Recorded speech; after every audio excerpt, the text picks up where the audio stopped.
Motion passes 10-0. Late file. Written motion, Councilor Alves, Coelho, Dana, Duat, Gonzalez, City Council President Lawrence, Councilor Lowe, Martins, Morad, and Saunders, requesting the City Council Committee on Appointments and Briefings meet as soon as possible with Department of Environmental Stewardship Director Scott Alphonse, City Solicitor Irene Shaw, City Auditor Peter Schmidt, and a representative of the Mayor's Office to update the City Council on the financial ramifications of the recent ruling by the Department of Environmental Protection, the DEP, the Environmental Protection Agency, the EPA, and the Commonwealth of Massachusetts, in declaring that the City of New Bedford will be held as a responsible party for the expanded Parker Street site sampling, testing, and cleanup. Motion to refer to appointments and briefings.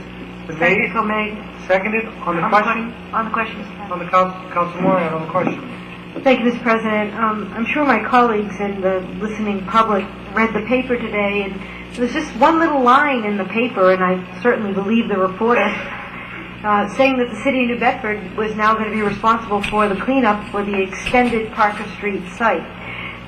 You know, I don't blame the current administration for what's going on up at the Keith, the high school and or the Parker Street area, but I don't understand why we're not being kept up to speed on things like this, especially if you consider what the potential ramifications of dollars and cents are going to be for this cleanup. This could be massive, and I can't imagine that the Keith bond would cover this. And it's going to be an issue. I know we've all been talking about money we don't want to spend as part of the Keith bond, but this isn't part of the Keith bond. This is something totally different. And if the reporter is correct, and it's been determined that we are the people with the big pockets and that the city's going to be held liable, this could be millions of dollars. Millions of dollars. And Mr. President, you meet with the mayor on a weekly basis, correct?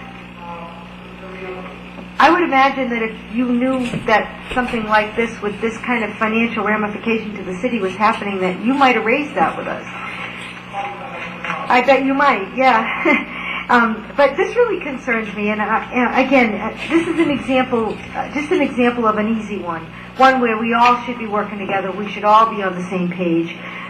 You know, I've said more than once publicly, and I'll say it again, the one vote that I wish that I had taken, cast a different way, is the vote to buy the homes that we took here in the City Council. I wish I hadn't. My colleagues that voted no took a lot of heat, but they had the right answer. And, you know, we didn't know enough then, and we certainly don't know enough now about what potential liability is going to be. And it just keeps coming over and over and over, and it concerns me. It should concern all of us, and it certainly should concern the taxpayers of the city of New Bedford. Thank you, Mr. President. Thank you, Councilor. Anyone else? Seeing none, roll call vote. Is that a way you can move 40? You said as soon as possible? It's going to committee. It's going to committee? Okay. All those in favor? All those opposed, the ayes have it. We have no further business. On the motion, Councilor Saunders. While we're on it, to figure out what it's going to cost, I'd like to make a